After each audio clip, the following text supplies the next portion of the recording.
Ya, Man.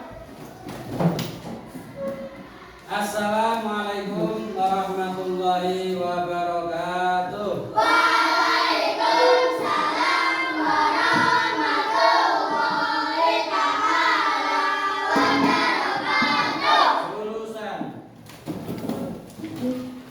Apa kabar anak-anak semuanya? Baik. Alhamdulillah. Luar biasa. Allahu Akbar. Oke, anak-anak sekalian, pada kesempatan ini kita akan belajar pelajaran Quran hadis, melanjutkan pada bab yang selanjutnya, yaitu bab ke-6 tentang hadis takwa. Hari ini ada yang tidak berangkat? Siapa? Bukan sama? Dan kenapa? Ada izinnya deh? Oke, apa nanti biar menyusul yang kepada. Coba dilihat pada layar.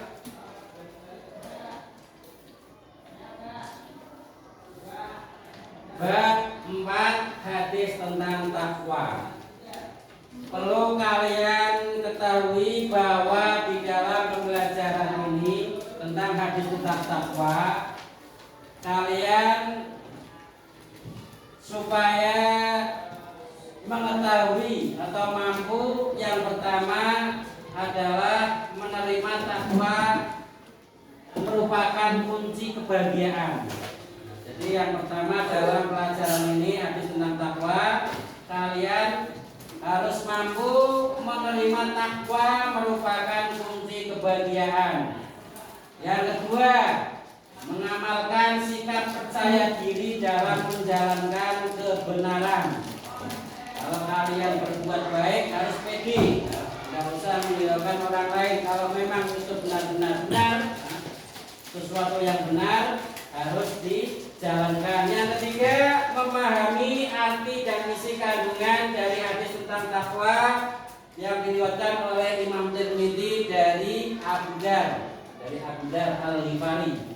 Kemudian yang keempat, mendemonstrasikan hafalan. Jadi kalian nanti harus hafal hadis tentang takwa beserta artinya. Yang terakhir, supaya bisa menyajikan isi kandungan dari hadis tentang takwa. Ini yang dimaksud dengan kompetensi dasar. Kompetensi dasar. Selanjutnya, indikator pembelajaran ini yang harus kalian capai setelah kalian mengikuti pelajaran ini tentang hadis takwa. Kalian harus bisa satu, yang pertama adalah menerima takwa merupakan kunci kebahagiaan. Jadi takwa itu merupakan sebuah kunci sukses dalam kita menjalani kehidupan di dunia ini. Yang kedua, mengamalkan sikap percaya diri dalam menjalankan kebenaran. Nanti setelah selesai pembelajaran ini, ketika kalian akan berbuat sesuatu yang benar, itu harus pede. Yang ketiga, menyebutkan arti hadis tentang takwa. Jadi nanti akan kita pelajari hadis tentang takwa. Setelah selesai pembelajaran, kalian juga harus mengetahui, bisa mengartikan hadis tentang takwa. Yang keempat, menghafalkan hadis tentang takwa yang diriwayatkan oleh Imam Tirmidzi dari Abu Dzar Al-Ghifari. Kemudian yang keenam, mampu menjelaskan pengertian takwa. Menjelaskan pengertian takwa, apa itu takwa. Kemudian yang keenam, mampu menjelaskan isi kandungan tentang takwa. Yang ketujuh, mampu menulis. Nah, ini yang menulis ya, nanti kalian harus perhatikan. Dibaca dengan teliti nanti akhir dari pembelajaran supaya bisa menulis. Nanti pada pertemuan berikutnya, kalian harus bisa menulis hadis tentang takwa tanpa melihat teks. Setelah hafal, otomatis nanti harus dibuktikan dengan menulisnya.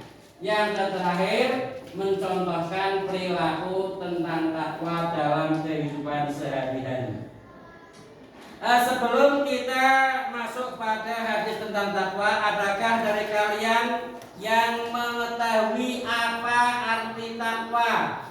Ayo, ada yang tahu enggak? Silakan tunjuk tangan dari jangan yang bisa mengerti pengertian takwa. Terutama anak laki-laki ini. Anak laki-laki biasa mengikuti sholat Jumat. Nah, dalam sholat Jumat, khatib selalu mengajak para hadirin jamaah Jumat yang pertama-tama adalah pesan takwa. Itu biasa dikumandangkan oleh khatib. Ayo, siapa? Takwa. Apa itu takwa? Ada yang tahu enggak? Takwa. Takwa adalah siapa? Mas Rafi. Takwa biasa dengar kata takwa enggak? Takwa kan biasa dengar takwa itu apa? Takwa adalah masa tahu takwa. Bapak Mas Izi. Ada senyum-senyum Mas Izi apa? Takwa adalah apa? Mas Nafis. Takwa adalah menjalankan segala perintah Allah SWT dan menjauhi segala larangan. Nah, itu pengertian dari takwa. Kita kasih tepuk tangan untuk Mas Nafis. Takwa adalah menjalankan segala perintah Allah dan menjauhi segala larangannya. Itu pengertian takwa secara istilah. Sedangkan takwa secara bahasa itu artinya takut. Takwa itu takut, taat atau tunduk secara bahasa. Oke, karena ini pelajarannya adalah penghadis, bukan membahas pengertian, tapi kita akan membahas tentang hadis yang menjelaskan tentang takwa. Kita lihat membaca hadis tentang takwa dan terjemahnya. Kita baca bareng-bareng hadisnya dengan penuh hikmat, dengan penuh teliti, dilihat teksnya supaya bisa membacanya dengan benar. Ustaz bacakan, nanti kalian tirukan. Bismillahirrahmanirrahim. Bismillahirrahmanirrahim. An Abi Dzarrin qala.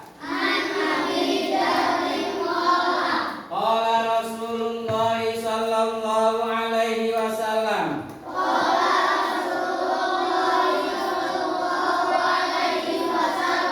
Ittaqillaha haitsu ma kunta. Wa atbi'is sayyi'atal hasanata tamhuha.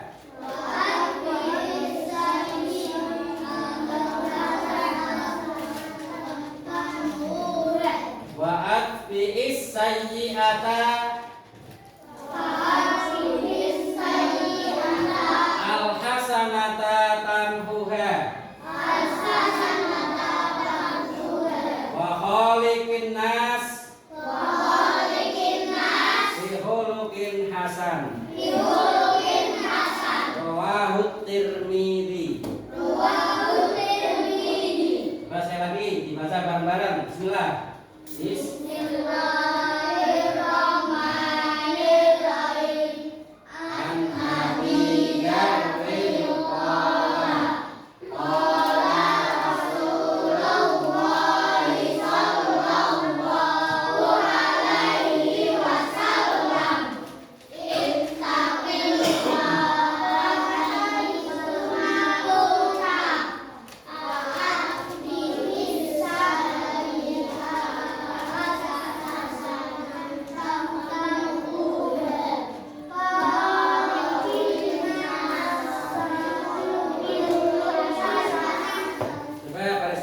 baris depan semuanya, baris depan. Bismillah.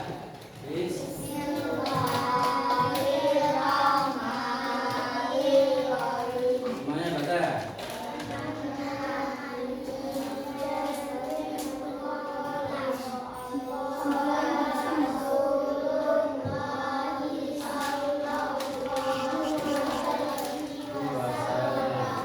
Ittaqillaha haitsu ma kunta wa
hadis tentang takwa, yang mana tadi pengertian dari takwa bahwa takwa itu adalah menjalankan perintah-perintah Allah dan menjauhi larangan-larangannya.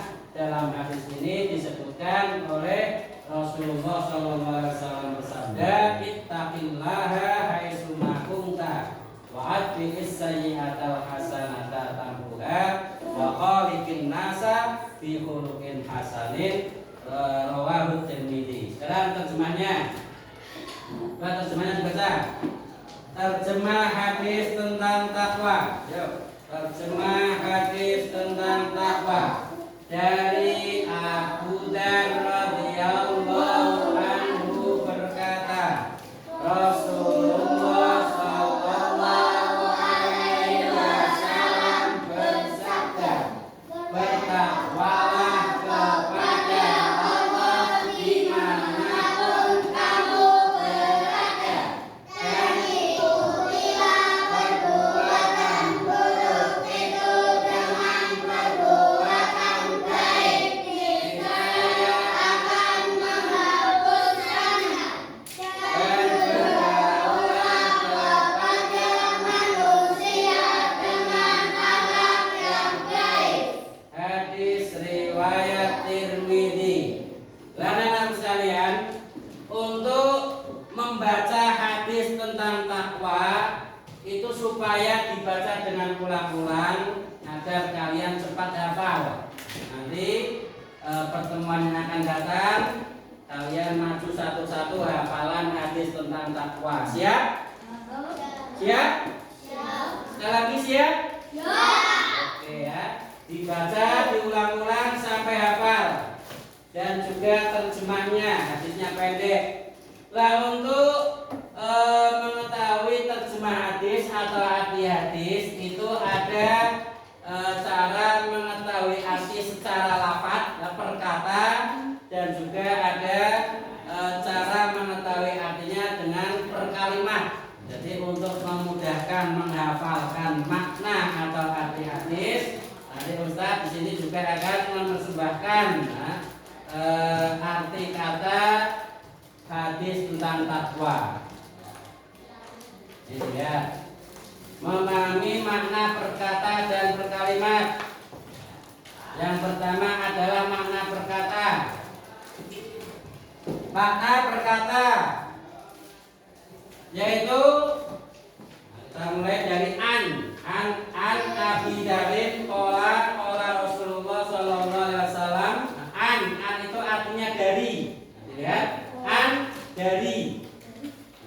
Kalau Abidar itu nama orang berarti artinya masih utuh ya, masih tetap. Abidar an Abidarin berarti an itu dari, Abidarin itu Abidar. Qala berkata.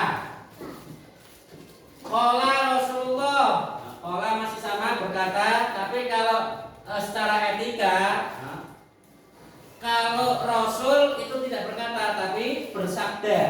Rasulullah bersabda. Kalau selain Rasul ya berkata, seperti sahabat Abu Dzar itu sahabat itu orangnya berkata. Beda lagi kalau Allah yang berkata, bukan Allah berkata tapi apa? Allah berfirman. Kalau Allah berfirman, Nabi bersabda, manusia biasa berkata. Kita berkata, sahabat berkata. Itu qala, lafadznya sama, qala. Qala itu berkata bagi selain kanjeng Nabi. Kalau kanjeng Nabi qala bersabda. Itu kan an dari Abidarin Abidar, qala berkata. Terus bawahnya lagi qala bersabda. Rasulullah sallallahu alaihi wasallam, maksudnya Rasulullah. Qala bersabda, Rasulullah sallallahu alaihi wasallam. Bersabdanya Rasulullah, ittaqi. Ittaqi artinya bertakwalah. Allah kepada Allah. Ittaqillah, bertakwalah kepada Allah.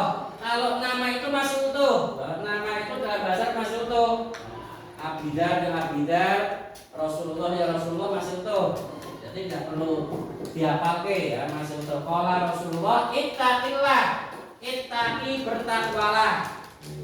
Allah kepada Allah, haitsuma di mana saja. Namun di baik. Haitsuma di mana saja kunta kamu berada. Awas, diingat-ingat sama diangan-angan nah.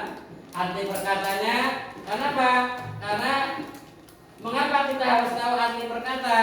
Karena nanti pada saat ulangan ataupun latihan soal itu ada menunjukkan arti kata. Menunjukkan arti kata, makanya dalam pelajaran ini memahami makna perkata itu supaya kalian itu benar-benar bisa dan hafal. Ittaqi, bertakwalah. Hai summa, di mana saja. Kunta, kamu berada. Wa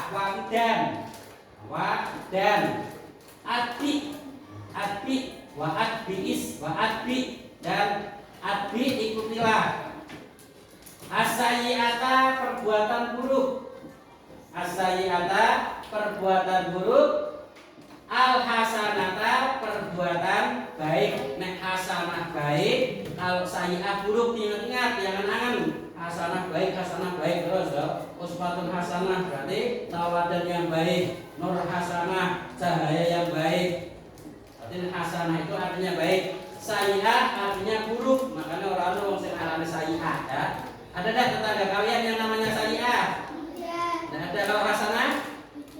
Hasanah ada enggak? Ada. Kalau hasanah ada, karena nama itu menunjukkan arti ya. Arti. Kalau hasanah itu artinya baik, sayyi'ah artinya buruk, tidak baik. As-sayyi'ah, perbuatan buruk. Al-hasanah, perbuatan baik. Tamhuha, menghapusnya.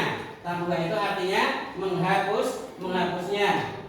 Tamhuha, menghapusnya. Kemudian wa khaliq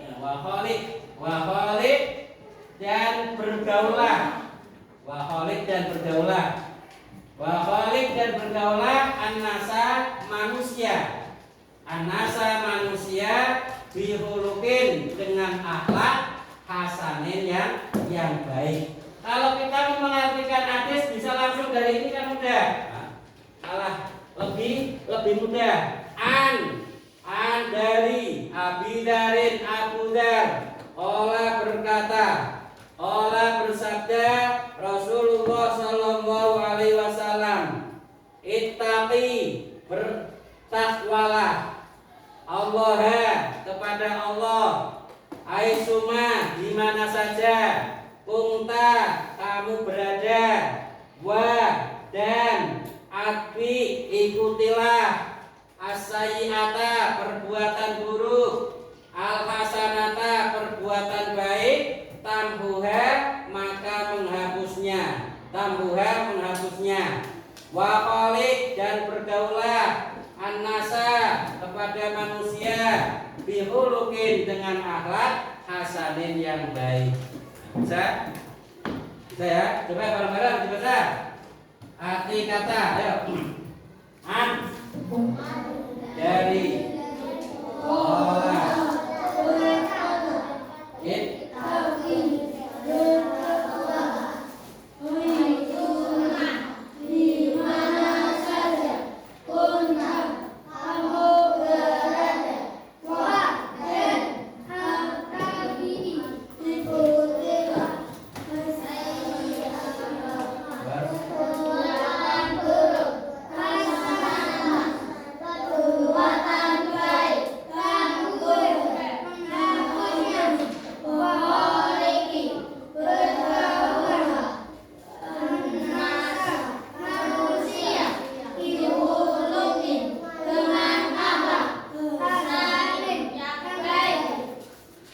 Kemudian setelah kita membaca arti secara lafaz atau arti perkata dari hadis tentang takwa, maka selanjutnya adalah membaca arti hadis secara perkalimat.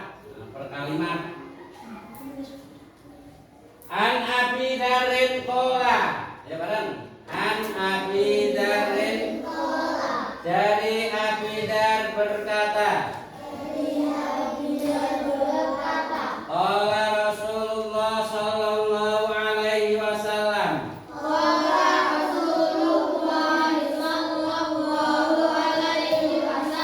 Rasulullah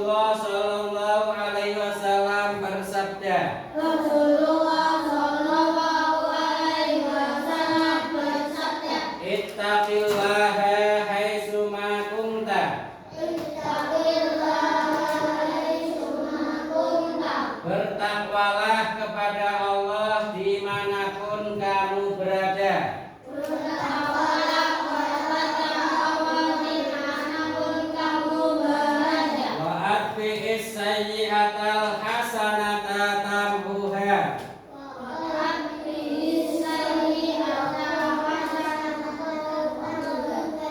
Dan ikutilah perbuatan buruk itu dengan perbuatan baik.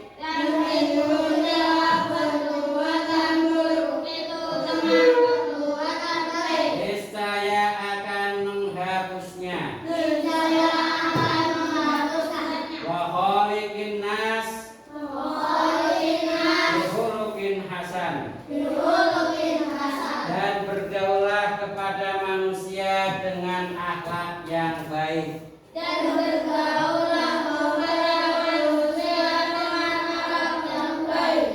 itu tadi ini adalah menjelaskan tentang arti kata dan arti perkalimat dari hadis tentang takwa. Itu untuk mempermudah kalian mengetahui makna matan hadis, makna hadisnya, arti hadis tentang takwa tersebut biar lebih mengena dalam arti kalian itu hafal, tahu makna daripada hadis tentang takwa. Asalnya artinya apa? Perbuatan buruk. Nah, itu langsung nyatel. Itu untuk mempermudah. Itu nanti kalian baca diulang-ulang. Baca diulang-ulang, dipelajari. Mumpung masih kecil itu masih otaknya itu masih segar, masih punya semangat untuk bisa menghafal, mengetahui hadis dan arti hadis. Selanjutnya adalah kita akan memahami isi kandungan daripada hadis tentang takwa. Isi kandungan hadis tentang takwa. Jadi setelah nanti kalian itu hafal, kemudian setelah hafal kalian bisa menguraikan apa sih hadis tentang takwa itu, isinya apa. Nah, ini nanti kalian bisa untuk modal ceramah, untuk modal pidato, bahwa satu hadis tentang takwa disampaikan, berikut terjemahnya, setelah selesai diuraikan. Isi dari hadis tentang takwa diuraikan, bisa sampai 1 jam lebih. Kalau kita punya bakat bicara, itu cukup dengan 1 modal hadis bisa berbicara ceramah sampai 1 jam. Bayarannya harus juta, ceramah harus juta. Makanya kalian harus pintar, harus semangat. Apalagi pelajaran Al-Quran hadis ini berhubungan dengan akhirat. Di mana Al-Quran adalah kitab Allah yang diturunkan kepada baginda Nabi Muhammad SAW. Hadis adalah perkataan, perbuatan, dan ketetapan Nabi Muhammad, itu hadis. Nah, setelah kita menghafal hadis tentang takwa, ini adalah isi kandungan tentang hadis takwa. Yang pertama, berkaitan dengan takwa. Takwa adalah menjalankan segala perintah Allah dan menjauhi segala larangan Allah. Seperti tadi apa yang dijawab oleh Mas Nafis, ya, itu bisa menjawab pengertian takwa. Takwa adalah menjalankan segala perintah Allah dan menjauhi segala larangannya. Perintah Allah contohnya seperti apa? Ayo. Yang termasuk perintah Gusti Allah apa? Sholat, puasa, zakat, haji, umroh. Perbuatan baik itu adalah perintah Allah Subhanahu wa Ta'ala. Kita diperintahkan untuk selalu berbuat baik, saling membantu, saling menghormati, tidak boleh mengejek. Dalam istilah sekarang apa namanya? Istilah apa? Ngejek istilah apa? Bullying. Rakno itu larangan. Dilarang mengejek, bullying kepada teman. Ini merupakan kalau kita menjalankan perintah Allah, apa yang menjadi perintahnya Allah kok kita kerjakan, maka kita termasuk orang yang takwa. Kita meninggalkan larangan Allah. Apa larangan Allah? Larangan berjalan baik. maksiat. Terus maksiat itu apa? Maksiat itu apa? Maksiat itu apa? Berbuat dosa, melakukan suatu perbuatan dosa itu disebut maksiat. Nah, jadi takwa itu menjauhi segala larangan Allah. Apa baik yang dilarang Gusti Allah, maka kita hindari, jangan kita lakukan. Itu maka disebut adalah takwa. Orang yang takwa namanya apa? Sebutan bagi orang yang takwa namanya apa? Sebutan orang Islam itu muslim. Muslim itu sebutan orang yang Islam. Kalau takwa, orang bertakwa sebutannya apa? Ayo. Sebutan orang takwa. Nah, Islam muslim wongi. Nah, orangnya namanya muslim. Orang yang beriman namanya mukmin. Orang yang beriman. Orang musyrik namanya musyrik. Kalau orang takwa, ya pernah dengar enggak? Sebutan orang yang bertakwa. Ya semua. Takwa, orang yang bertakwa sebutannya apa? Muttaqin. Muttaqin itu sebutan orang yang bertakwa. Orang yang bertakwa disebut muttaqin. Itu orang yang menjalankan perintah-perintah Allah dan menjauhi larangan-larangannya. Yang kedua, takwa dilakukan di mana saja. Takwa itu kita lakukan di mana saja, tidak hanya di masjid sembahyang. Kemudian ketika keluar dari masjid kita diterampangi oleh wong, tidak boleh. Kalau takwa ya terus di mana saja kita bertakwa. Dan kalau ketika itu adalah milik orang lain, jangan kita ganggu, jangan kita ambil, karena bukan hak kita. Itu takwa dilakukan di mana saja. Orang mau naik masjid tidak hanya di sekolahan, tidak hanya di madrasah, tapi di mana saja kita takwa kepada Allah. Artinya apa? Menjalankan perintah Allah, menjauhi larangan Gusti Allah. Bukan seperti tadi pulang dari masjid, akhirnya dalam pelem akeh diserampangi. Itu berarti orang takwa mana? Akhirnya takwanya bubar. Ketika di jalan menjalankan larangan Allah sampai ngambil mangga orang lain, itu tidak boleh. Artinya takwa itu kita lakukan di mana saja, tidak memandang tempat. Buah kue nang masjid, buah kue nang pasar, buah nang sawah, nang kebun dan sebagainya. Nah, tetap kita menjaga ketakwaan kita kepada Allah Subhanahu wa Ta'ala. Selanjutnya balasan bagi orang yang bertakwa adalah surga.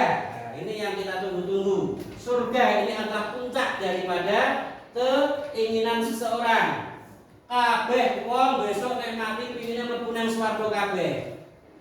Lah, untuk bisa masuk surga, ini catatannya satu harus bertakwa. Maka kalau kalian bertakwa kepada Allah, kalian pasti masuk surga. Di dalam Al-Qur'an disebutkan wa jannatin arduhas samawati wal ardh uiddat lil muttaqin.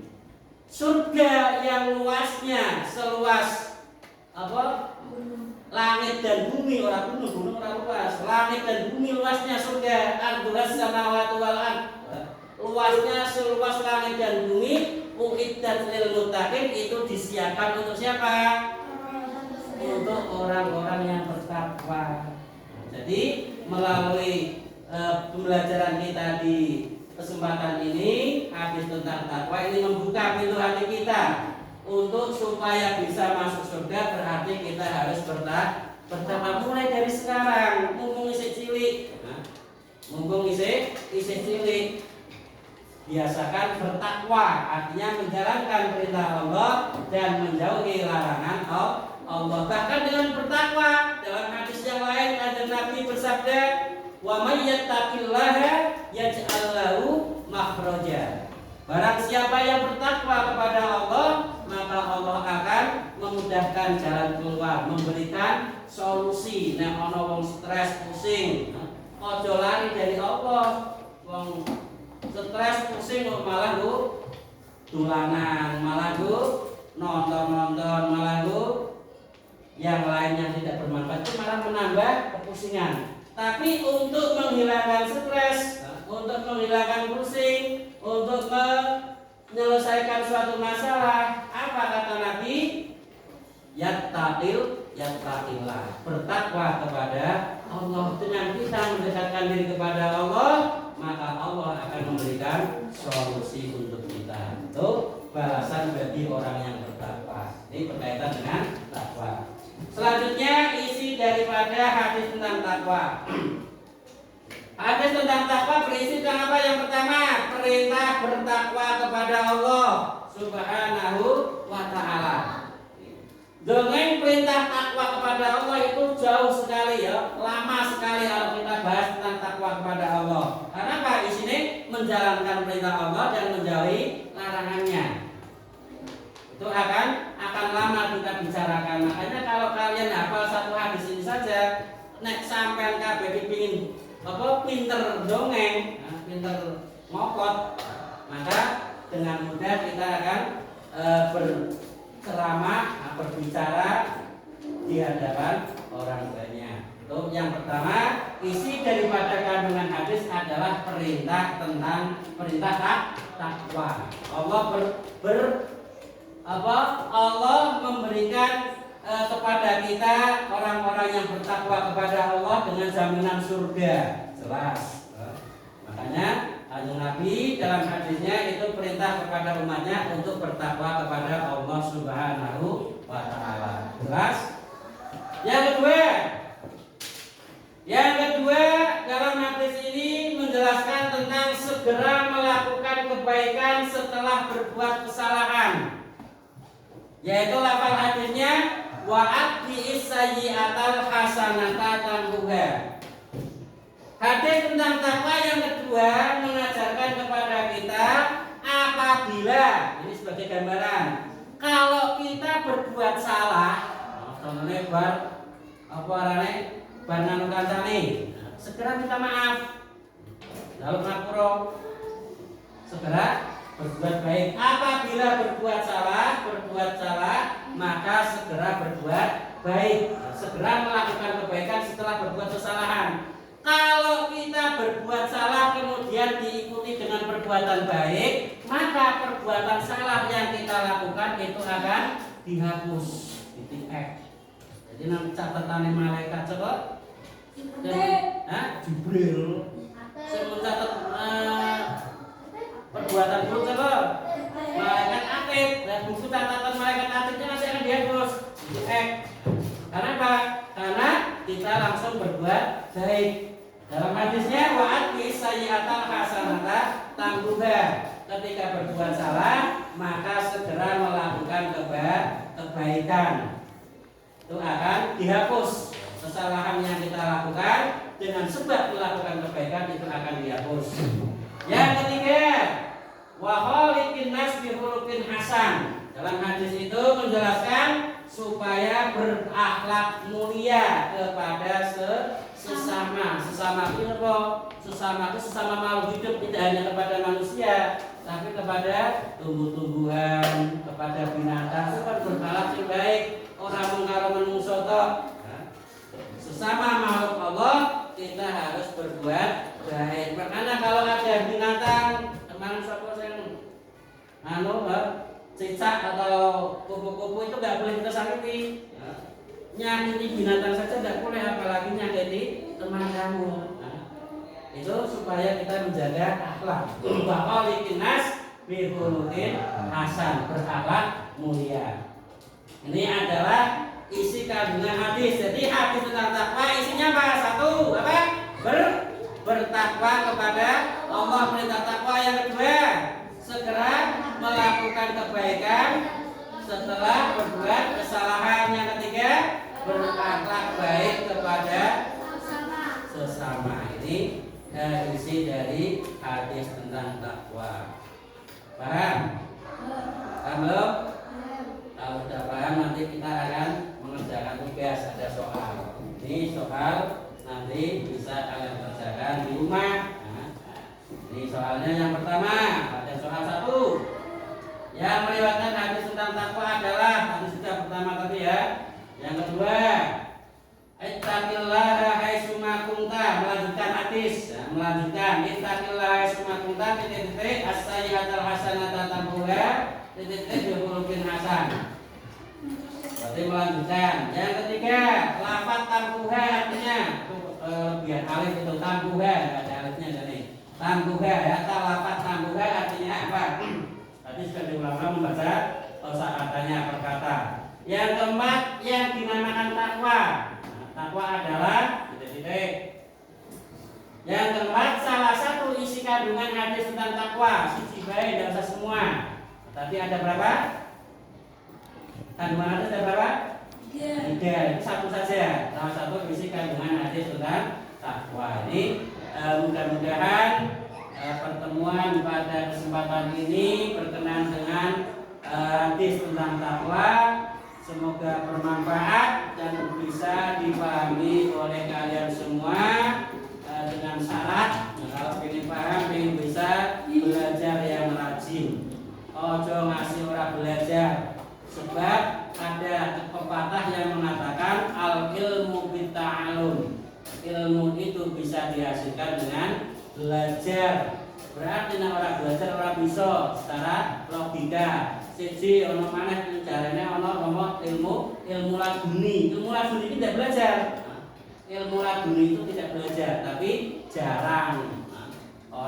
Orang bakalan kita itu punya ilmu laduni dalam menduri beras nyambung ya. Maka dari itu apa yang kita lakukan? Kita mengikuti kepada sejarah dahulu. Nabi Nuh itu seorang nabi. Wong nabi itu berarti kan kiai, kalau saya kiai. Itu anaknya di mana? Hah?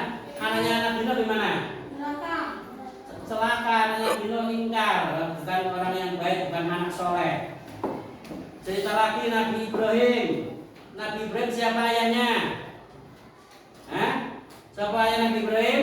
Azar, seorang pembuat patung berhala. Tapi anaknya jadi nabi. Oleh karena itu, dengan sejarah-sejarah yang sudah lalu, maka kita akan bisa memperbaiki kehidupan kita dengan cara usaha yang kuat, dengan usaha yang sungguh-sungguh, dengan berdoa kepada Allah Subhanahu wa Ta'ala. Maka dari itu pesan-pesan, belajarlah dengan sungguh-sungguh. Terakhir, sekian dan terima kasih. Inilah pembelajaran pada kesempatan ini.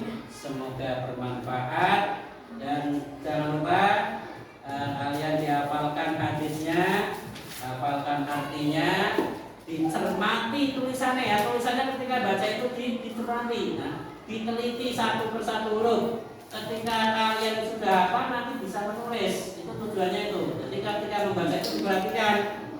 Bacaan tulisannya dari alif batak sajim takok sampai menjadi rangkaian kata sehingga bisa menulis tanpa melihat kan bisa menulis doroba, bisa menulis doroba, bisa menulis. Itu ya. Terima kasih. Apabila ada kekurangan, ada kesalahan, itu memang semata-mata kebodohan dari saya, Ustaz, ataupun biasa. Saya bagaimana? Kalau ada yang benar, ada yang bisa kalian pahami, itu semata-mata dari Allah Subhanahu wa Ta'ala. Sing jenenge manungsa iki ora bisa minterke wong. Sing gawe pinter sapa? Gusti Allah. Cuma manusia dulu itu sebagai sarana mengarahkan, membimbing, menunjukkan biar kalian itu paham, ngerti, pinter dan ini. Tapi inti yang membuat pintar adalah Allah Subhanahu wa Ta'ala. Jadi orang sana kok ngomong guru ora bisa mulang kok. Makanya bodoh kedua, sehingga bodoh sehingga pinter ini kabeh Gusti Allah. Guru itu atas sebagai wasilah, sebagai wasilah perantara. Demikianlah ayat pembelajaran ini. Sebelum kami tutup, apakah ada yang mau tanya? Silakan. Tentang ini, tentang hadis tentang takwa. Tentang hadis takwa ada yang mau tanya enggak? Ada ya? Sudah jelas ya? Sudah jelas. Mari kita akhiri dengan bacaan hamdalah. Alhamdulillah. Terima kasih. Wassalamualaikum